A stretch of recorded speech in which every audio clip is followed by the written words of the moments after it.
In today's video, we look at a host of Cthulhu-esque MDF terrain pieces from Warcradle Scenics.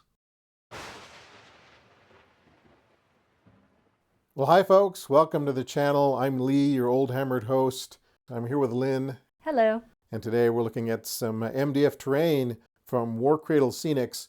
These kits are designed for Mythos, which is Warcradle's Cthulhu-esque post-World War I miniatures game, but of course you can use them for whatever you want. Now, we purchased and assembled some of the Mythos kits earlier this year, as you can see in the back row there. But then shortly after that, they became somewhat harder to find, perhaps as inventories ran low, though we might not have been looking in the right places. But then I noticed on one of the big gaming online retailers that these kits were available again, probably for the holidays, and so we snapped some up. And they're not very expensive. Like, I think these three here are all like 12 bucks a piece. This little scatter terrain set was about $9. So that's not too bad, particularly because these are pre-painted or maybe, pre-colorized. You just have to assemble them. And Lynn, you did the assembly on that back row there. How was that? They're not too bad. They're not too bad at all to put together. The cars were a little tough because of the curved roofs. Yeah. So I had to bind them with rubber bands to hold them while the glue dried. But otherwise, they're pretty easy and they look really good. So all of these kits, both the unopened buildings here in the front and the assembled ones in the back row, are part of Warcradle's Dunsmouth line. So for example, this red building here is the Dunsmith tackle shop kit, and the roof comes off. So you can see inside, check out the floorboards. This green building here is the Dunsmith Fisherman's hut. So the roof comes off, the doors open and close, so if you need to have pitched combat inside the Fisherman's hut over a bottle of rum, you can do so. And then here's the Dunsmouth Trader's Gear kit that comes with two vehicles, this red truck. And then the green car here, as well as some smaller pieces of scatter terrain. So I ordered these new MDF kits because we were pretty happy with the first batch, and having a few more buildings allows us to round out the village. But I wasn't really planning to build them right away. I just wanted to get them while they were in stock. However, now that the kits have shown up, Lynn wants to begin construction immediately while it's still nice outside. Personally, I think she's mesmerized by the campfire smell of the laser-cut MDF. So the directions for these are actually online, correct? Yeah, they're PDF, so you can make them as big or little as you want. So here's the kit for Dunsmouth, 1 Providence Lane. And as you can see, there's a QR code for the instructions. We actually had a little bit of a problem with a QR code from another manufacturer. We bought a big post-apocalyptic freight ship that was made out of foam board. Remember that? Yes. And the instructions were supposed to be online, but the company was restructuring or whatever, and we couldn't find the instructions. So we have this big kit with not a lot of instructions. So someday we'll try to build that and just see how it turns out. But that was somebody else. That wasn't Warcradle. We haven't had any problems with Warcradle. In fact, we recommend their stuff pretty highly. So that's kind of what the kit looks like there.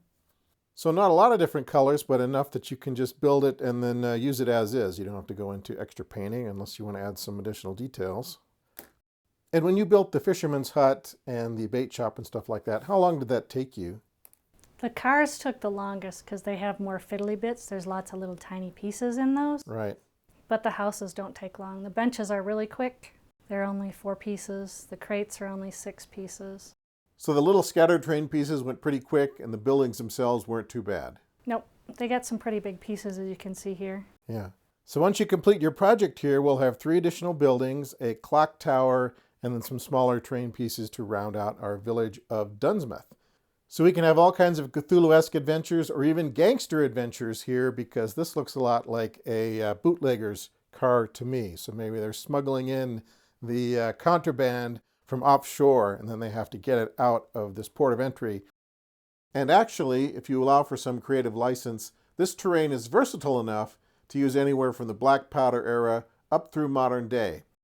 We actually used some of it for our Pulp Alley Pirates vs. Deep One scenario from a few weeks ago.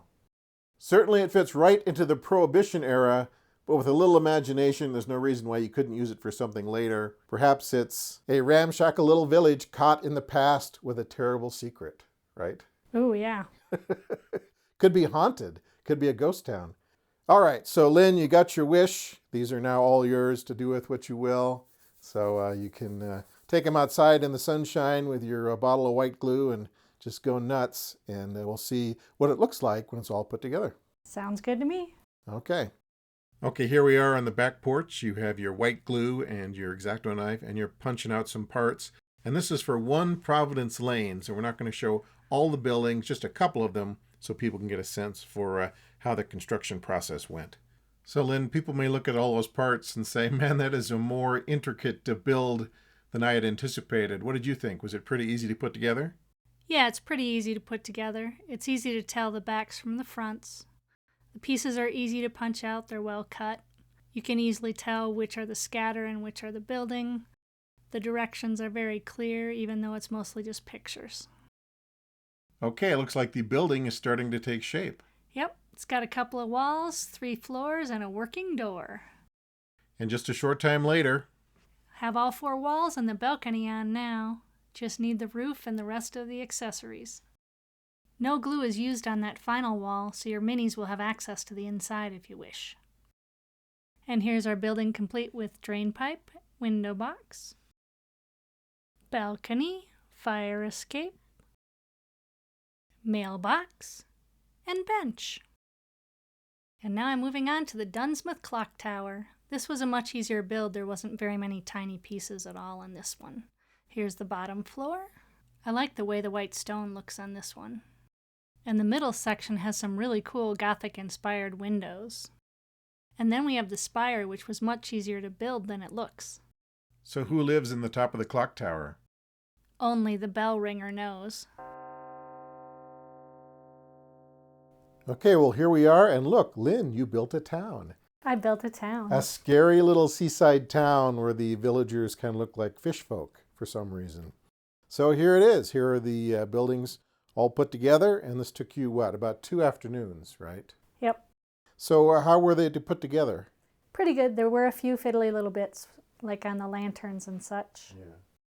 The lanterns are a little spindly, and they probably are going to need some kind of a weighted base to keep them upright. But yeah, not too bad, actually. Look at that. So what we have here is we have some Dunsmouth street scatter. That's 2 little newsstands, a red one and a green one. Then you have the Dunsmouth clock tower, and then Dunsmouth Providence Lane 1, 2, and 3.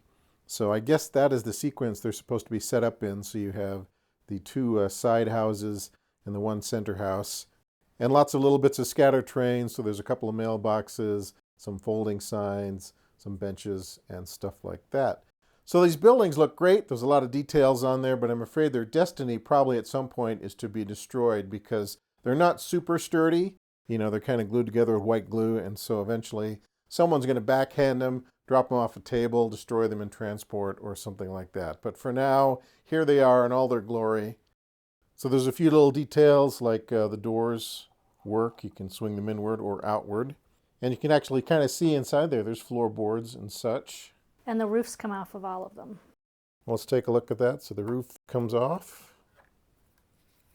So that's kind of what it looks like inside. You can see there's a trap door and some floorboards. And so, yeah, rumor has it there's a mysterious stranger living on the top floor of the boarding house, making his nefarious plans.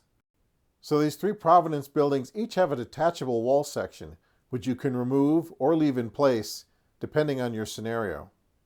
So you could have a pitched battle going on inside the Dunsmouth boarding house with gangsters or cultists or whatever, fighting in a good fight to try to achieve those objectives. So there's what the center building looks like with the rear wall removed, and you would have to be kind of careful with those tabs there as you were reinstalling or uninstalling the wall, because if that snapped off, it'd be hard to resecure it. Yeah, they did a nice job engineering these, and there's a lot of details, but they are a little bit fragile, so you couldn't just toss them in a box and take them to the convention. They probably wouldn't survive. But on the table, they look terrific. And then the Dunsmouth clock tower is actually in 3 pieces. So there's the top piece, the center piece, then you have a little section down there with the ladder, and this little portion comes off as well.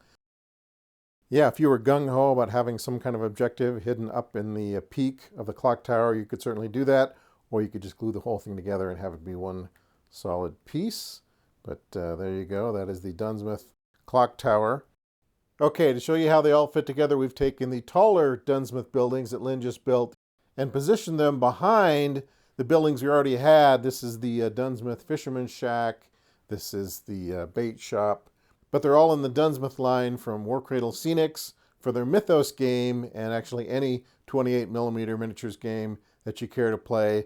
Though it looks like they'd work really well with an Eldritch Investigator type game, or something that was gangster oriented back in the Prohibition days, or perhaps a bunch of pesky kids in the Mystery Machine coming to check out some scary ghost that's haunting this seaside town and driving all the tourists away. So use your imagination. But yeah, pretty darn cool. Perhaps a little bit fragile.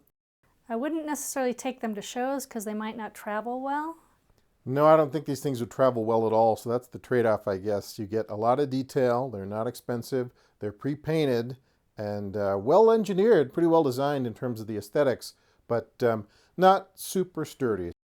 So yeah, one good accidental backhand when someone was reaching for some dice would send them flying off the table, and that would probably be the end of them, but yeah, they sure look cool, though. Which building is your favorite? I think the bait shop, actually. Ah, yes, the bait shop, where a deep one can come to town and pick up his red wigglers, his fishing rods, and other... snacks and such. And snacks and such. Yeah, his Slim Jims, his pork rinds, and his Yoo-Hoo. I really like the cars, too. Yeah, the cars are pretty darn cool, especially if you're doing some sort of a bootlegging scenario where the gangsters are hiding their hooch in crab traps. That would be a good thing to do. All right, folks, that is our quick look at some of the Warcradle Scenics Mythos Dunsmouth buildings and scattered terrain pieces that we have picked up. And we like them. We got to be gentle with them, but they certainly make an impression on the tabletop. So that's what counts. At some point, we'll have to play a scenario using all of these buildings at once just to get the immersive Dunsmouth experience. Perhaps a busload of innocent tourists has rolled into town for what they think is going to be a festive solstice celebration, but it actually turns out to be something much different, and they have to fight their way out of town before they end up in the chowder pot. So maybe something like that. We'll have to give that a little thought. All right, that's a wrap for today. Thanks for watching, and we'll see you next time.